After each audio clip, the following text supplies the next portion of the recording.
अच्छी बात है, जो आदमी जितनी अच्छी संगति करता है उतना इसको फायदा मिलता है। अच्छों की संगति करने से बुरे आदमी भी सुधर जाते हैं। इतिहास को देखोगे, बड़े बड़े डाकू, ठग, चोर, लुटेरे भी महापुरुषों की संगत में आके उन्होंने अपनी बुरी आदत छोड़ के और वो इंसान बने के इतिहास में अच्छे व्यक्तियों में अपने नाम दर्ज कराए। क्यों? आदमी का पता नहीं लगता कि कब समय बदल जाए, कब उसके विचार बदल जाए। इंसान को संगति खराब करती है और संगति इसको संवार देती है। कुसंगति, चाहे कितना भी अच्छा इंसान कुसंगति में बैठना शुरू कर दो, कभी न कभी थोड़ा बहुत उस पर रंग जरूर चढ़ जाएगा।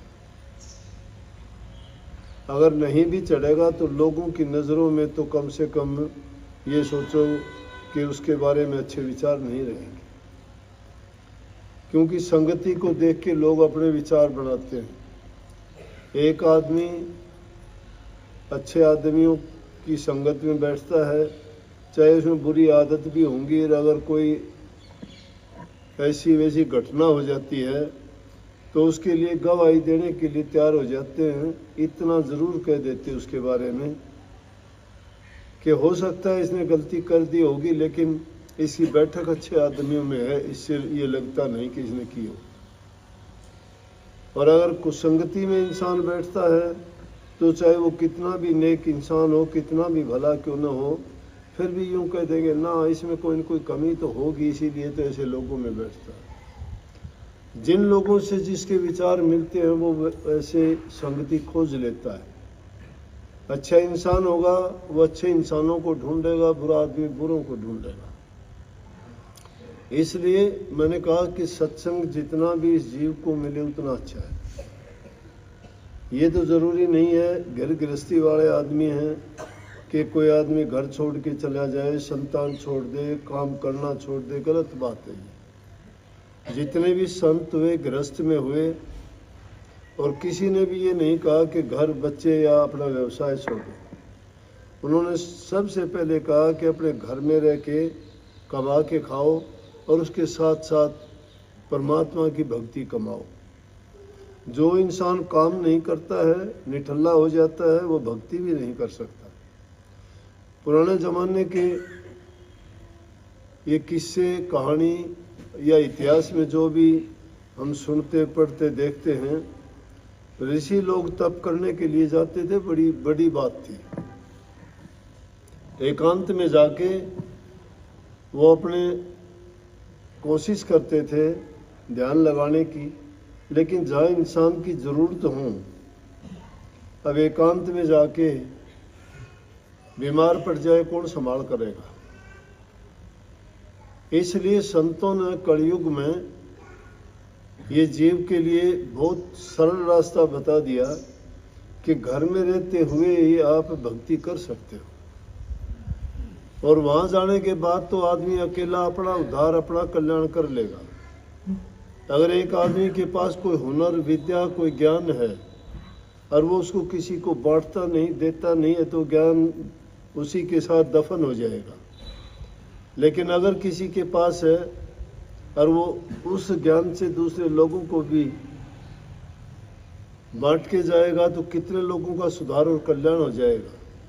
समय समय पर कितने समाज सुधारक आए, कितने लोगों की बुराइयां छुटवाई, समाज में फैली कितनी कुरीतियों को दूर किया। अगर वो जाके तप करते तो इन बातों को कौन करता। बाल विवाह जैसी कुप्रथा थी, कन्या वध जैसी थी, ये विधवा विवाह नहीं था, सती प्रथा थी। ये चीज़ें समाज में ऐसी थी जिनके कारण काफ़ी बात तो ऐसी थी कि मजबूरन लोगों को वो अपनानी पड़ती थी। और जो चीज़ मजबूरी से अपनाई जाती है उसके अच्छे परिणाम कभी नहीं मिला करते। अच्छे परिणाम तो आदमी अपने मन से कोई काम करता है तभी मिलता है। परंतु कलयुग का जो प्रभाव है उसके कारण इस जीव को भटकाव बहुत ज़्यादा है। बुराई की ओर तो दौड़ा चला जाएगा, बहुत जल्दी जाएगा। अच्छी बात इसको समझाओ, बताओ, अपनाने में और उनको मानने में बड़ी तकलीफ होती है।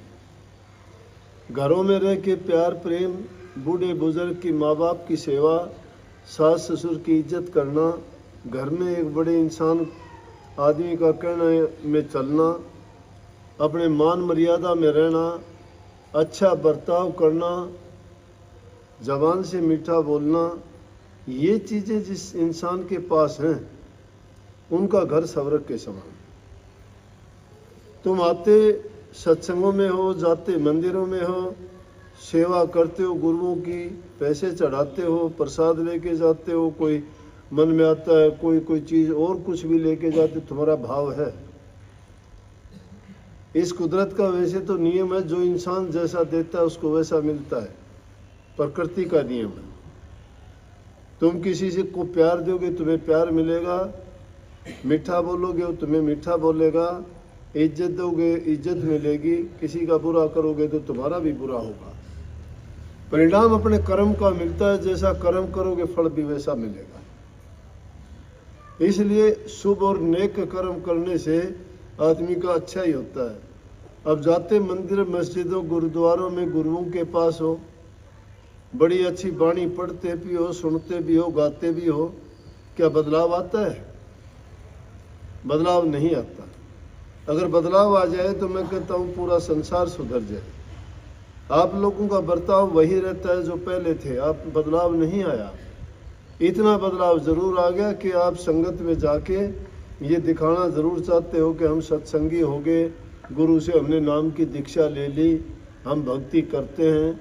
लेकिन जो हमारा रहने का, बोलने का, बर्ताव व्यवहार का, जो भी पहले हमारा था तरीका, वही तरीका अब भी है। तो जब दूसरे लोग देखते हैं तो कह देते हैं कि इनका सत्संग में जाने से कोई बदलाव आया नहीं, ये वैसे के वैसे हैं, तो फिर दूसरे लोगों का दिल टूटता है। अब देखो गुरुओं की कितनी कितनी ये बात सुनने को क्या क्या मिली, तो दूसरे आम लोगों का उससे भी मनोबल टूटता है, गिरता है कि गुरुओं की ये काम है तो हमारे घर वाले बच्चों को हम क्यों जाने देंगे, सब गुरु एक जैसे ही होंगे। करता एक इंसान है, बदनाम सब होते हैं। तो इसलिए बदनामी किसी बुरे काम की होती है। अच्छा काम अगर करोगे तो कोई बुरा नहीं बताएगा आपको। अगर अच्छा काम करते भी और दूसरे किसी को अच्छा नहीं लगता तो तुम्हें तो कम से कम आत्मिक शांति जरूर है। और ये हो नहीं सकता कि आदमी कुछ करना चाहता है अच्छा और कि वो नहीं कर पाता। बहाने लगाता है इंसान कि मेरे से ये नहीं होता, वो नहीं हो सकता, ये नहीं थी, वो नहीं। अगर तुम करना चाहते हो तो कोई भी काम करना मुश्किल नहीं है, कठिन नहीं है। कठिन काम भी धीरे धीरे करके आसान हो जाता है। एक चींटी भी पक्के फर्श को फाड़ के उसमें भी बड़ा घर बना लेती है। उसके पास के भाई को ऐसे औजार थोड़े हैं कि वो पक्की सीमेंट के उसको पाड़ के और उसमें अपना घर बना लेगी। लेकिन क्या लगातार उसकी मेहनत काम करती है। वो अपने छोटे से ही, उसके पास जितना छोटा मुंह उसमें कितने छोटे दांत होंगे, थोड़ा थोड़ा करके चूहा भी कितने उसको पक्के मकान को भी पाड़ के अपना घर बना लेता है। तो क्योंकि आदमी जो काम करना चाहता है लगन के साथ जो करेगा तो उसमें सफलता उसको ज़रूर मिलती है। तो ये ना सोचो कि मैं नहीं कर सकता।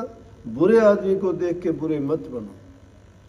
अगर किसी की नकल करनी है तो अच्छे इंसान की करो। अगर पीछे के जीवन की किसी की बुराइयां हैं तो वो देख के भी ये सोचो कि इस आदमी ने पहले इसका ये जीवन था, इसने अगर तब्दीली कर ली तो मैं क्यों नहीं कर सकता। तो बुराई की नहीं, बुराई की तरफ अगर दृष्टि करोगे तो तुम्हारी दृष्टि में दोष आ जाएगा, आदत पड़ जाएगी दूसरे लोगों में बुराई ढूंढने की। नेक इंसान बनो, दृष्टि के दोष को हटाओ, अच्छे गुण देखो जिसके भी देखो।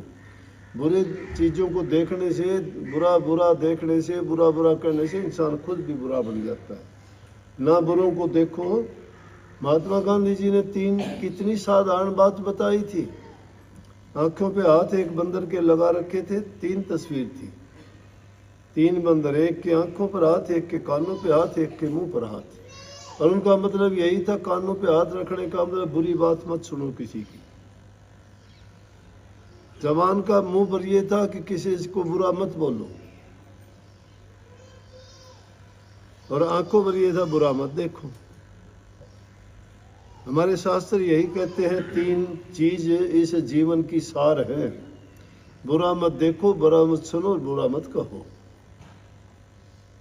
इन तीन चीजों का जो पालन करता है वो इंसान नेक इंसान बन जाता है। नेक इंसान की सोच भी नेक होती है और उसका हमेशा उसको परिणाम भी अच्छा ही मिलता है। तो भाई सत्संग में जिसने जाना हो वहाँ जाओ, आया करो, लेकिन आने का फायदा यह है कि जिन बातों को सुन के अपने जीवन में उतारने की कोशिश करो। धीरे धीरे करके अगर कोई बुराई है तो उसको छोड़ने की कोशिश करो। कोशिश करोगे सब कुछ छूट जाएगा, कोशिश करोगे सब कुछ मिल जाएगा। जो कोशिश नहीं करता, बैठे बैठे मन में सोचता है, तो सोचने से कुछ नहीं होगा। नानक साहब कहते हैं, सोचे सोचने होई जे सोचो लखवार, भूखे भूख न उतरी जे बने पूरिया भार, किव सचियारा होइए कि कूड़े टूटे पाल, हुक्म रजाई चलना नानक निखिया नाल। सोचने से काम नहीं होता, कितना है सोच लो, करने से होगा। करना जब चाहोगे और सच्चे मन से, लगन से और पूरे दिल से अच्छी सोच के साथ करोगे तो अच्छा कर पाओगे। तुम्हारा जीवन भी अच्छा होगा, तुम्हें खुशी मिलेगी और हर प्रकार से आपके जीवन में शांति रहेगी। सबको बहुत बहुत आशीर्वाद। राधा